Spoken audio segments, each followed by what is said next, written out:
Hello and welcome back to my channel. I'm Renault Automotive and today we've got something a little bit different.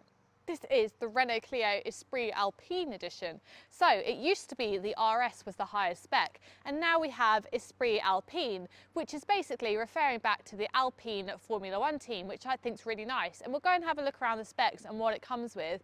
But overall, I think it's a fantastic looking car. This car has 145 brake horsepower and 205 newton meters of torque, with up to 550 miles of driving range, which is pretty impressive. Prices start from £24,795. Since 1990, over 16 million of these cars have been sold. Now, there have been a lot of questions, especially in the car industry, on reliability and quality with these cars. So for me, as someone that's never driven one, I feel like I can give a really good review on how it genuinely feels to drive. Do things feel plasticky? Is it nice inside? So let's go have a look around it and then take it for a drive. So I will say one thing, I'm not 100% sure on this key. Now I know Renaults have had this for quite a while and there's a lot of quirky things on this car, but I don't know how practical it actually is. So it can go in the back of your pocket, but then I don't have a front pocket because I'm a girl. I also can't put my house keys onto it. So I'm not sure. It would fit in your wallet quite nicely though.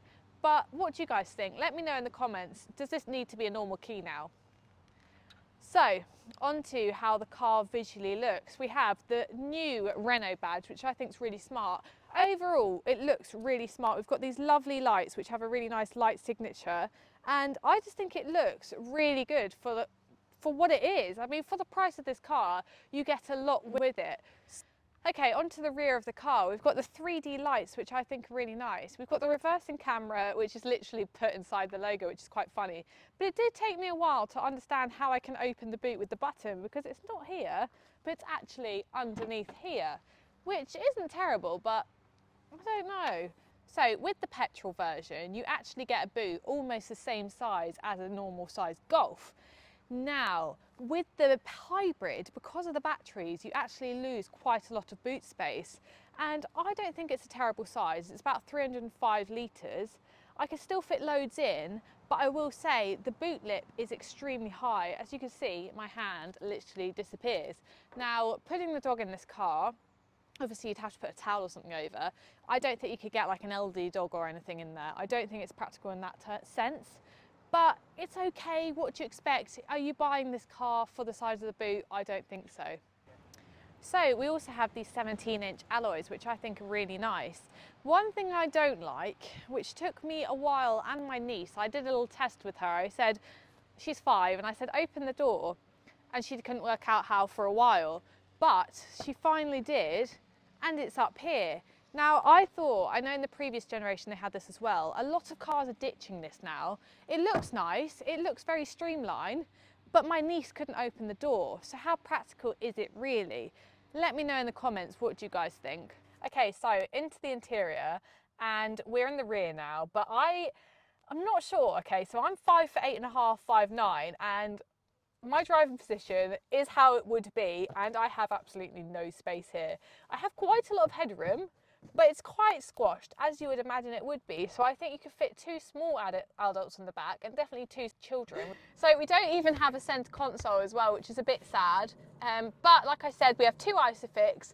The seats are really nice. Now, I will say, so with the price tag, I don't know if you'd expect it to be real leather, but Renault really focused on recycled materials. So this is imitation leather, and 60% of the materials used inside the car is meant to be recycled, which is quite interesting. We also have, oh, that's interesting actually. You know what, I didn't realise that. We have the beautiful seat belts here with the blue stitching, but for some reason, we don't have it in the middle seat. Is that just so it blends in more or not? I'm not sure, but that's interesting actually. We have this beautiful blue stitching as well, and the blue theme goes throughout.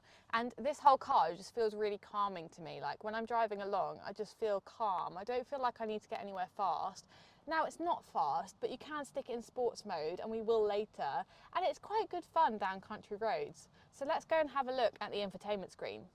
And just like that, I'm here in the front. The key has a very nice space that you can slot it in here, which I really like, but you probably could forget that quite easily. Onto the seats. The seats also have these lovely sort of sport seats with a nice headrest, which almost reminds me of like the Alps, and I don't know if I'm just thinking that in my head, but maybe it could be with the theme of the car.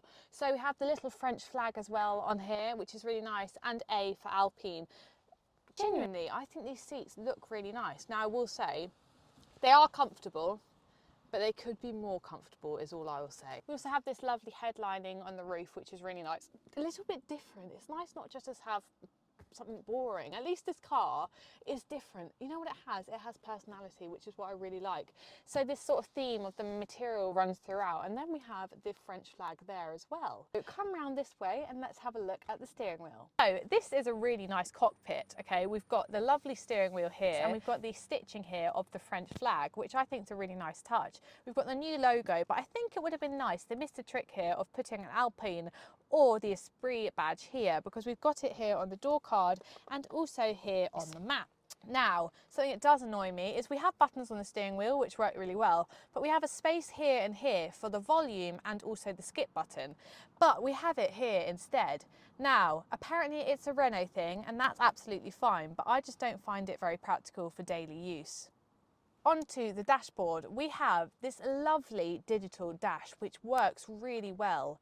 I genuinely think the graphics in it, it's just beautiful. It looks amazing. And I'm really impressed with how the graphics overall look in this car. Onto the infotainment screen. So I feel like this is slightly too big for my liking, but it's really good. It doesn't actually lag that much, which is really interesting. Everything sort of works. Indicators, which I love the sound of, by the way. I hope you can hear that because it's so cute. All the sounds this car makes is really cute. You can make it so it's low, middle or high, you can also change things like the parking assistance here, multi-sense, you can put it into sport mode. Look at these graphics, aren't they beautiful? The colours of this is just so good. So when you put it into eco mode, you have these graphics. Sport modes goes like this, and then my sense, which is basically like the normal mode. Now we have heated seats and also a heated steering wheel over here, and we have buttons, physical buttons guys, for the climate control. Really easy to use.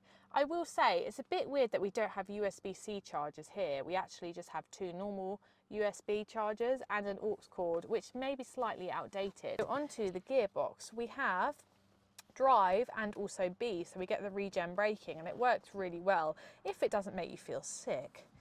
Also here we have the Renault key and the parking brake with auto hold.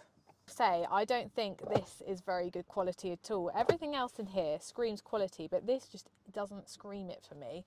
This is lovely. The dashboard is really nice, and even the doors, they open really nicely. Everything feels solid in this car, which I'm really surprised at. Onto the all-important drive. This car isn't quick in a straight line. It's 0 to 62 in 9.3 seconds. Now, because it is a full hybrid, which basically means that it can run on EV at some point if it wants to, but you don't plug anything in. So it's not a plug-in, it's not a mild, it's a full hybrid. All very confusing. It basically means you can run on EV for a little bit if you charge the battery enough with braking and things. So we've got the regen braking on, and it genuinely works really well. Now, I will say, even in drive, this car does brake it for itself a bit. It's not like a normal petrol car where when you're driving, it just sort of slows down in its own time. This car does brake for you a little bit, which is nice in some cases, but also not so nice in other cases.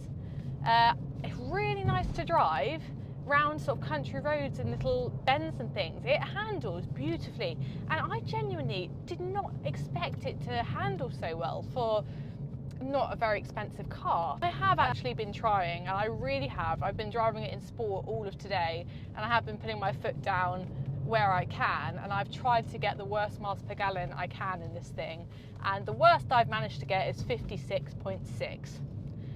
So that's not very bad, is it? So the best I have been getting when I've just been driving normally is 63.4, maybe a bit higher than that, and that is really good for a daily. I mean, for something that feels nippy with that instant sort of torque from the electric, it's nippy. And when you get, so it's not nippy, it's nippy when you first start driving, but when you go from sort of 20 to 40, I'd say, it doesn't feel very quick, and I think that's where it gets quite slow. Now when you drive at 40 to 50, you get a bit of a boost and it just goes, it wants to go. Now the ride is very comfortable as well. It's not hard on the bumps. I think I've said when we were looking at the interior that it is a little bit uncomfortable with the seats. Now they hug you in nicely, but it's the actual base of the seat. I don't feel like there's that much padding in it. But other than that, I felt very calm in it. I just feel like I'm going to get to A to B. I'm in a nice calm environment. It feels nice in here. And if I want to put it into sport, I can. But I mean, at daily driving, you don't go fast anyway. So you've got the instant power when you need to overtake a cyclist and things. And it's all rounder a nice thing to drive. Now, interestingly, when Renault came out with this specific model, the latest Clio, they were going to make it so it was just the hybrid.